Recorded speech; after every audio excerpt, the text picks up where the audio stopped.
दोस्तों, आप अगर केवीएस 2023 की परीक्षा देने जा रहे हैं, आप किसी भी टीजीटी, पीजीटी, पीआरटी को लेकर के बात करें, तो ऐसे में आपके perspective on education and leadership में कुछ टॉपिक दिए हुए हैं, जिसमें आपका एक early childhood care and education, एक ये टॉपिक है। आपका आरटीई राइट टू एजुकेशन 2009 की बात करें, आपका एनपीई एनईपी 2020, ये सारे प्रमुख ऐसे टॉपिक हैं, या फिर हम आरटीआई की बात करें 2005 को लेकर के, ये सारे महत्वपूर्ण टॉपिक है जहाँ से आपके सीटेट में अभी ऑनलाइन पेपर में क्वेश्चन आपको देखने को मिल रहे थे, और आपके केवीएस में भी पक्का है कि यहाँ से सवाल आपके पूछे जाएंगे। आपके सिलेबस में भी ये चीज़ें मेंशन्ड हैं। सभी टॉपिक को हम यहाँ पर आपका भी जो भी समय है उसमें हम कंप्लीट करवाएंगे। यहाँ पर जो आज हम बात करने वाले हैं वो है प्रारंभिक बाल्यावस्था देखभाल और शिक्षा, यानी कि early childhood care and education. आखिर क्या होता है ये, वीडियो में लास्ट तक बने रहिएगा। साथ में हम आरटीई 2009 को भी यहाँ पर देखेंगे। आप सभी का बहुत बहुत स्वागत है महेश अकेडमी एंड्रॉयड एप्लीकेशन को अगर आपने अभी तक डाउनलोड नहीं किया है तो वीडियो के डिस्क्रिप्शन में आपको लिंक मिल जाएगी, जहां से आप जा करके हैंड रिटन नोट्स हैं, काफ़ी कुछ वहां पर प्रैक्टिस कर सकते हैं। प्रैक्टिस पेपर्स भी, आपके क्विजेस भी दी हुई हैं करंट अफेयर्स की, जहां पर आप ज्वाइन कर सकते हैं। पहला पॉइंट में इन्होंने बताया हुआ है कि बाल्यावस्था, जी हाँ, प्रारंभिक बाल्यावस्था देखभाल और शिक्षा जो है वो मानव विकास के अध्ययन का एक महत्वपूर्ण क्षेत्र है। कारण क्या है? उसका कारण यही है, जब हम एक बिल्डिंग की बात करते हैं, हम कहते हैं अगर उसकी नींव मजबूत होगी तो बिल्डिंग भी मजबूत होगी। यहाँ पर आप प्रारंभिक बाल्यावस्था की बात कर रहे हो, अर्ली चाइल्डहुड की बात कर रहे हो। शुरुआत आप वहीं से कर रहे होते हैं, क्योंकि जब बच्चा पहली क्लास में एडमिशन लेता है तो आप उसे कहते हो कि ये भाई पूर्व बाल्यावस्था वाली समय सीमा है। ठीक है, आप इसे एक तरीके से ये कहते हो कि वो समय शैशवावस्था खत्म हो रहा होता है। मतलब मैं बात कर रहा हूँ 5 से 6 साल के आसपास की। ठीक है, आगे आपसे कहते हैं कि नन्हे शिशु बहुत छोटी उम्र से ही सीखना शुरू कर देते हैं। ये बात बिल्कुल सही है। अपने आसपास की दुनिया के बारे में नई बातें सीखने के साथ ही शिशु को अपने परिवार के सदस्यों, खासतौर पर माता पिता और अगर कोई भाई बहन हो तो उनसे लगाव होने लगता है। ये बात बिल्कुल सही है। आगे कहते हैं आपसे कि छोटा बच्चा जो है वो परिवार के अन्य सदस्यों और लोगों को भी पहचानने लगता है। तो यही सब सारी चीज़ें आपके जो है पेडागॉजी के रूप में या कॉन्सेप्चुअल क्वेश्चन में देखने को मिलेंगी। उसमें मिलेगा आपको कि क्या वो सीखना शुरू से ही शुरू कर देते हैं, बचपन से ही शुरू कर देते हैं। आगे आपसे क्या कहते हैं यहाँ पर कि बच्चा उन लोगों के बीच में अंतर करना भी सीख जाता है जिन्हें वह पहचानता है और जिन्हें वो नहीं पहचानता है। आप देखिए किसी भी छोटे बच्चे को, इवन वो अगर 1 साल का भी, मैं बता दूं 1 साल का अगर वो है, तो ऐसे में जिन्हें जानता है वो उन्हीं की गोदी में जाना पसंद करता है, जो अजनबी है उनकी गोदी में पसंद नहीं करेगा। आपसे आगे क्या कहते हैं कि किसी शिशु के व्यवहार में पहचान की क्षमता तब अभिव्यक्त होती है जब वह 8 से 12 माह की आयु के दौरान किसी अनजान व्यक्ति को देखकर भयभीत होकर रोने लगता है। आपने देखा, ये बिल्कुल वही समय सीमा है जो अभी 1 साल मैंने बोला, ये 8 से 12 माह की समय सीमा यहाँ पर इन्होंने बताई हुई है। माँ से सबसे अधिक लगाव रखता है क्योंकि वही ज़्यादातर उसका देखभाल करती है, और कमरे से बाहर जाने पर बच्चा जो है वो कई बार, देखिए वही बात इन्होंने बताई हुई है। आगे आपसे कहते हैं कि 1 वर्ष तक की आयु का बच्चा अपनी माँ और देखभाल करने वाले दूसरे व्यक्ति से अधिकतर समय चिपका ही रहता है और हर जगह है उसके पीछे पीछे ही लगा रहेगा। आपने ये भी चीज़ भी जो है वो गौर की होगी कहीं ना कहीं। आगे यहाँ पर कुछ बात बता रहे हैं कि प्रमुख देखभालकर्ता की अनुपस्थिति में सुरक्षा का बोध विकसित हो जाता है। उसे पता चल जाता है कि ऐसे में अगर ये अनुपस्थित हैं तो हम कितने सिक्योर हैं। ठीक है, आगे कहते हैं आपसे कि शारीरिक विकास के कारण बच्चा तेज़ी से बढ़ता है, जिसके कारण पहले वह धीरे धीरे सीखता है, चलना सीखता है और ठीक से चीज़ों को पकड़ना और अनेक मुद्राओं में अपने शरीर को संतुलित रखना सीखने लगता है। कहते हैं कि बच्चा अपने मल और मूत्र विसर्जन पर भी नियंत्रण करने में सक्षम होता है। ये बाद की अवस्था के बारे में इन्होंने यहाँ पर बात की हुई है। कहते हैं आखिर मूलभूत संकल्पनाएँ क्या हैं अगर हम बात करते हैं early childhood care and education की। जिन्होंने बीटीसी डीएलएड किया है, उस टाइम पर मैंने बीटीसी डीएलएड में भी ये चीज़ पढ़ाई थी, बीएड वाले भी इसे ज़रूर पढ़े होंगे। जन्म से लेकर 8 वर्ष की आयु तक की अवस्था को प्रारंभिक बाल्यावस्था माना जाता है। तो आपने यहाँ पर अब देखा कि कहाँ से कहाँ तक की अवस्था को इन्होंने बताया हुआ है। जन्म से लेकर 8 साल बोला हुआ है। आप तो बोलेंगे सर शैशवावस्था कहाँ गया? तो अलग अलग मनोवैज्ञानिकों ने अलग अलग तरीके से डिफाइन किया हुआ है, लेकिन प्रारंभिक बाल्यावस्था किसे कहते हैं इन्होंने बताया कि भाई जन्म से लेकर के 8 साल इसमें हम कैटेगराइज कर सकते हैं। लेकिन विकासात्मक परिवर्तन की बात करें कि उनमें डेवलपमेंट प्रकार के जो चेंजेस होते हैं उसके बेस पर 2 भागों में बांटा है, जन्म से लेकर के 1 साल और 3 साल से लेकर के 8 साल, मतलब उसमें भी इन्होंने कैटेगराइज कर दिया। कहते हैं आगे शैशवावस्था जन्म से लेकर 1 वर्ष तक की आयु तक की अवधि को क्या बोल दिया इन्होंने? शैशवावस्था कह दिया। हालांकि कुछ विशेषज्ञ शैशवावस्था को 2 वर्ष तक मानते हैं। तो ये अलग अलग मनोवैज्ञानिकों के हिसाब से है, तो बिल्कुल कंफ्यूज इसमें ना होइएगा। इस अवस्था के दौरान बच्चा प्रत्येक ज़रूरत के लिए वयस्कों पर निर्भर रहता है। आपसे कहते हैं कि ऐसे में यदि माँ काम में बाहर नौकरी करती है, ऐसे में जाती है, कुछ भी है, तो शिशु की देखभाल वैकल्पिक रूप से देखभाल करने वाले व्यक्ति के द्वारा की जाती है, जो परिवार का कोई भी सदस्य या वेतन पर रखा गया कोई भी व्यक्ति हो सकता है ना। भाई वही लगा देते हैं या फिर आई, जो भी आप ऐसे में बोल लो कहते हैं। आपसे आगे क्या कह रहे हैं इसमें कि इसमें शिशु केंद्र एक प्रकार की संस्थागत व्यवस्था होती है जिसे विशेषकर से शिशुओं और छोटे बच्चों की घर में देखभाल करने वालों की अनुपस्थिति में वैकल्पिक रूप से बनाया गया है। तो आपसे क्या बोल देंगे, जो क्रेच करके या शिशु केंद्र लिख दिया। आप बताइए, आपसे कहेंगे क्या अर्ली चाइल्डहुड केयर एजुकेशन में इसके बारे में बात की गई है? तो आप जब तक इस चीज़ को पढ़े नहीं होंगे आप तो नहीं बता पाओगे फिर। दूसरी चीज़, डे केयर सेंटर, दिन में देखभाल करने वाले केंद्र होते हैं। देखिए डे केयर सेंटर के बारे में बात की गई है, ये कहाँ बात की गई है? Early childhood care and education में बात की गई है। आपसे कहते हैं कि जिसमें शिशुओं और विद्यालय पूर्व बच्चों की घर और प्रमुख देखभालकर्ता की अनुपस्थिति में विद्यालय पूर्व वर्षों में देखभाल की जाती है। 2 से 3 वर्ष के बच्चों को टॉडलर भी कहा जाता है। अब देखिए एक नया चीज़ निकल करके आया है कि 2 से 3 साल के बच्चों को हम ये शब्द भी या टॉडलर कहते हैं। इस शब्द की उत्पत्ति के इस उम्र के छोटे बच्चों द्वारा फुदक कर चलने की प्रवृत्ति से हुई है। टॉडलर इसीलिए बोला गया है नहीं? जैसे आप टोड मेढक की बात करते हो, बिल्कुल कुछ वैसे ही है। इस प्रकार 1 से 6 वर्ष की आयु के बच्चे को पूर्व स्कूलगामी बच्चा या फिर विद्यालय पूर्व बच्चा माना जाता है। उन्हें यह संज्ञा इसलिए दी गई क्योंकि 1 से 6 वर्ष का बच्चा किसी भी ऐसे वातावरण में रहने के लिए तैयार होता है जो परिवार से बाहर का होता है। ठीक है, अब बताइए स्कोप क्या है? अगर हम अर्ली चाइल्डहुड केयर एजुकेशन की बात करते हैं तो उसका स्कोप क्या है? जिसे स्कोप को हम लोग कार्यक्षेत्र करके बोल देते हैं।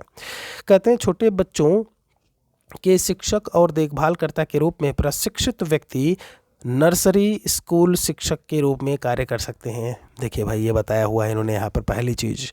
दूसरी चीज़ में आपसे कहते हैं कि डे केयर या कैच में, या क्रैच कर कैच लिखा था वही जो आपका एक कॉन्सेप्ट दिया है, में देखभालकर्ता के रूप में कार्य कर सकते हैं। छोटे बच्चों के कार्यक्रमों के लिए काम करने वाले दल के सदस्य के रूप में काम कर सकते हैं, वहाँ भी आप शामिल हो सकते हो। अन्य एक सरकारी और गैर सरकारी संगठन जो आपके NGO प्रकार के होते हैं, छोटे बच्चों के लिए अभियान और सेवाओं की योजना बनाने और संवर्धन के लिए वो भी ऐसे में सेवाएं लेते हैं, काम करते हैं। ठीक, व्यक्ति एक ऐसे व्यवसाय के रूप में क्या है, एक व्यवसाय के रूप में भी क्या कर सकता है, अपनी सेवाएं अपनी सर्विसेज दे सकता है। आगे कहते हैं कि व्यक्ति अपने घर या किसी अन्य स्थान पर स्वयं का बाल देखभाल केंद्र या बाल शिक्षा संबंधी कार्यक्रम प्रारंभ कर सकता है, शुरू कर सकता है। फिर आगे ये कहते हैं आपसे कि बाल देखभाल या शिक्षा संबंधी संस्था या संगठन में प्रशिक्षक या प्रबंधक के रूप में भी आप काम कर सकते हैं। तो ये कार्यक्षेत्र के बारे में बात की गई है जो कि यहाँ पर इन्होंने इसमें बताया हुआ है। अब देखिए इसमें इन्होंने कहा है कि इच्छुक जो है वो शिक्षा अर्जित करना चाहता है तो वह प्रारंभिक बाल्यावस्था शिक्षा की स्नातकोत्तर डिग्री के लिए पंजीकरण करवा सकता है। मतलब वो क्या कर सकता है, जिसके लिए वो ये जो डे केयर वाली बात है, कैच की बात है और ये सारी चीज़ें ओपन करके ये काम कर सकता है, उसके लिए यहाँ पर बात बताई हुई है। आगे क्या कहते हैं, कुछ सामान्य सेवाएं कुछ इस प्रकार से हैं। एक यहाँ पर जो है जो क्रैचेस करके लिखा है, ठीक है, आप देख पा रहे होंगे, जिसे शिशु देखभाल केंद्र बोलते हैं। तो आपसे ये सवाल पूछा जा सकता है कि अर्ली चाइल्डहुड केयर एजुकेशन की अगर हम बात करें तो उसमें कौन कौन लोग शामिल हो सकते हैं? क्या ये सेंटर आते हैं, क्या नर्सरी स्कूल्स आते हैं, क्या NGO आते हैं? तो संभव है कि अगर आप नहीं पढ़े हो तो NGO को आप शायद यहाँ पर नहीं लगाओ। ठीक है, समेकित बाल विकास सेवाएं जिसे हम ICDS बोलते हैं, ठीक है, ये आपका इंटीग्रेटेड जब हम बात करते हैं चाइल्ड डेवलपमेंट स्कीम्स होती हैं ये, या सर्विसेज बोल दो आप इसे, ट्रेनिंग इंस्टीट्यूट्स होते हैं, ये सभी के सभी मोस्ट इंपॉर्टेंट चीज़ है जो इस समय आप यहाँ पर देख रहे हैं। तो ये सारे क्या हैं जो सामान्य सेवाएं हैं जब हम बात करते हैं अर्ली चाइल्डहुड केयर और एजुकेशन को लेकर के। तो ये बात थी। जब हम इसी की बात करते हैं, यहाँ पर RTE 2009 से कुछ क्वेश्चन हैं, कोई कॉन्सेप्ट है, पहले उन कॉन्सेप्ट को समझ लेते हैं। कहते हैं जब हम राइट टू एजुकेशन की बात करते हैं, जिसे हम शिक्षा का अधिकार बोलते हैं, एक आपका सूचना का अधिकार है, राइट टू इन्फॉर्मेशन, कभी कंफ्यूज मत होइएगा, ये राइट टू इन्फॉर्मेशन है, ये है सूचना का अधिकार जो आपका कब आया था, 2005 में आया था। और जब हम बात करते हैं RTE की, ये राइट टू एजुकेशन है, ये है शिक्षा का अधिकार, ये 2009 का है आपका, ठीक है, 1 अप्रैल 2010 से लागू हुआ था। ये आपसे कह रहे हैं कि इसके अंतर्गत 6 से 14 साल की आयु वाले बच्चों को निःशुल्क शिक्षा प्रदान की जाती है। उद्देश्य क्या है, तो इस आयु वर्ग के बालकों और बालिकाओं को निःशुल्क और अनिवार्य शिक्षा देना। 12 दिसंबर 2002 को भारत के संविधान में 86 कॉन्स्टिट्यूशनल अमेंडमेंट एक्ट जो है वो आपका आया था। कब आया था? 12 दिसंबर 2002 को। और उसके बाद ही जब हम फंडामेंटल राइट यानी कि मौलिक अधिकारों की बात करते हैं, जो भारतीय संविधान में भाग 3 में अनुच्छेद संख्या 12 से 35 तक में दिए हुए हैं, उन्हीं मौलिक अधिकारों में अनुच्छेद संख्या 21A में बात की गई है फ्री एंड कंपल्सरी एजुकेशन के बारे में। किसके बारे में? फ्री एंड कंपलसरी एजुकेशन के बारे में। कहाँ पे? आर्टिकल नंबर 21A, ये बात याद रखिएगा, ठीक है, 21A। आगे आपसे क्या कहते हैं? अच्छा, 21 कहीं लिखा हो कंफ्यूज ना होइएगा, वो जीवन के जीने का अधिकार है, ठीक है, जीवन जीने का अधिकार, तो कंफ्यूज नहीं होइएगा। आरटी 2009 में कुल 7 अध्याय हैं, 38 धाराएं हैं और एक अनुसूची दिया हुआ है। इसका पूरा नाम है निःशुल्क और अनिवार्य बाल शिक्षा अधिकार अधिनियम 2009। तो पूरा नाम आपने देखा यहाँ पर, आखिर इसका क्या है? शिक्षा का अधिकार अधिनियम 2009 को लागू करने का उद्देश्य क्या है? छात्रों को गुणवत्तापूर्ण शिक्षा उपलब्ध कराने के लिए। बिल्कुल सही है भाई, यही हमारा उद्देश्य था सरकार का। ऐसे में फिर आपसे कहते हैं अनुच्छेद 21A में शिक्षा के अधिकार को मूल अधिकार का दर्जा दिया गया है, जो अभी अभी मैंने आपको बोला कि provided by constitution and protected by supreme court, जो कि संविधान हमें देता है और वहाँ पर जो रक्षा करता है वो सुप्रीम कोर्ट है, ठीक है, किसकी? मूल अधिकारों की। आपसे कहते हैं आगे, 20 जुलाई 2009 को राज्यसभा में और 4 अगस्त 2009 को लोकसभा में ये एक्ट जो है वो पारित हुआ था। जो एक्ट होता है विधेयक, वही बाद में आपका लॉ या कानून बन जाता है, वो इन फोर्स लागू हो जाता है आपका फिर ऐसे में, ठीक है। तो राज्यसभा, जिसे हम लोग जो है अपर हाउस, जिसे हम सेकंड हाउस कह देते हैं, वहाँ से इस पर, और 4 अगस्त 2009 को लोकसभा लोअर हाउस या फर्स्ट हाउस से आपका जो है चलिए। फिर 26 अगस्त 2009 को राष्ट्रपति द्वारा जो है इस पर साइन किया गया और ये एक्ट जो है वो क्या बन गया? आपका एक, समझिए कि आपका एक अधिनियम, एक लॉ बन करके आ गया। फिर ये संपूर्ण भारतवर्ष में 1 अप्रैल 2010 को लागू हो गया, जम्मू कश्मीर को छोड़ करके। वो बात अलग है कि साल भर में भी आपका जम्मू कश्मीर में भी लागू हो गया था, ठीक है। शिक्षा का अधिकार अधिनियम 86वें संविधान संशोधन 2002, अभी अभी मैंने आपको बताया, विश्व का 135वां देश है। बहुत इंपॉर्टेंट चीज़ है आपका कि जब हम राइट टू एजुकेशन की बात करते हैं तो लागू करने वाला विश्व का 135th कंट्री है ये। 1 अप्रैल 2011 को RTE एक्ट जो है संपूर्ण राजस्थान में लागू हुआ, वो बात भी इन्होंने मेंशन की हुई है। कुछ महत्वपूर्ण सारांश के बारे में यहाँ पर इन्होंने दिया है जो RTE एक्ट से है, इम्पॉर्टेंट है आपके लिए। आपसे क्या कहते हैं? RTE, देखिए मैं आए समय पर कहीं ना कहीं ये जो इधर वीडियोस आपके आएंगे, मैं मानता हूँ कि अभी मैं क्लासेस रेगुलर हमारी नहीं हो पा रही हैं, लेकिन इधर जो भी वीडियो आएंगे वो बहुत ही महत्वपूर्ण होंगे आपके लिए, ये बात आप मान के चलिए, ठीक है। बहुत इंपॉर्टेंट, उन्हें आप देखिएगा ज़रूर। और यहाँ पर ये जो चीज़ें मैं पढ़ा रहा हूँ ये सारे हमारे नोट्स में आपको मिल जाएंगे।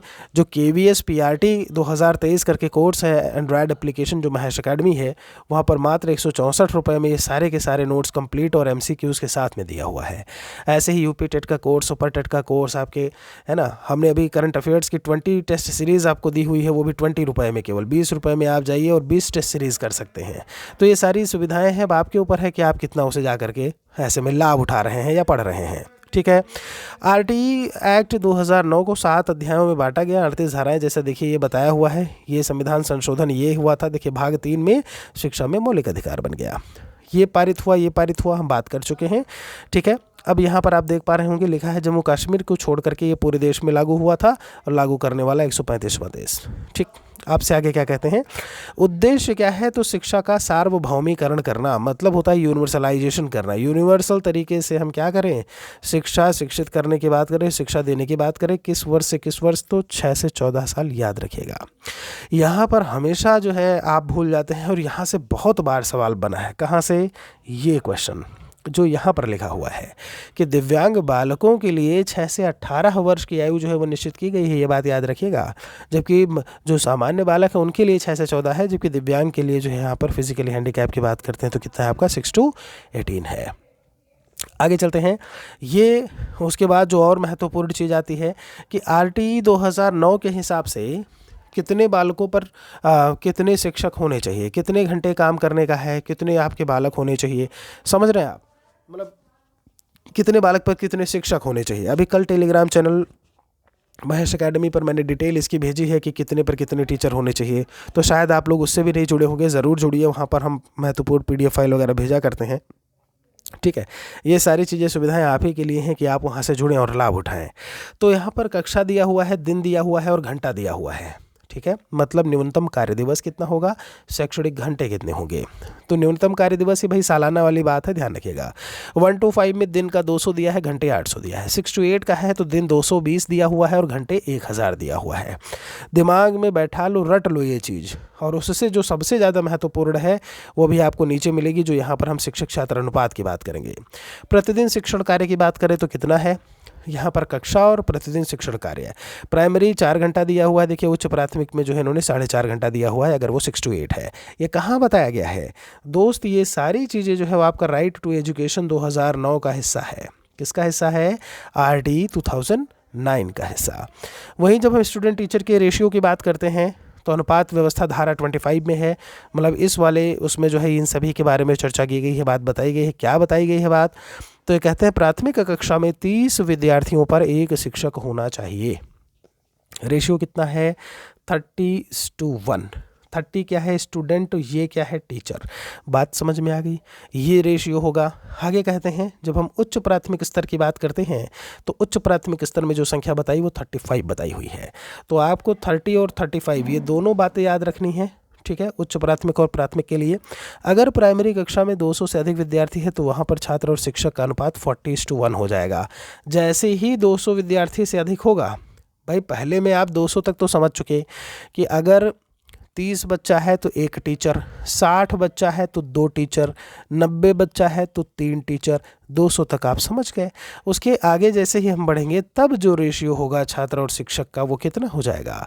वो हो जाएगा आपका 40:1 का रेशियो, ठीक है, ये चीज़ याद रखिएगा। फिर दूरी की बात की कि भाई जो प्राइमरी स्कूल जो है या उच्च प्राथमिक स्कूल वो घर से कितना दूर होना चाहिए, ये बात भी RTE में कही गई।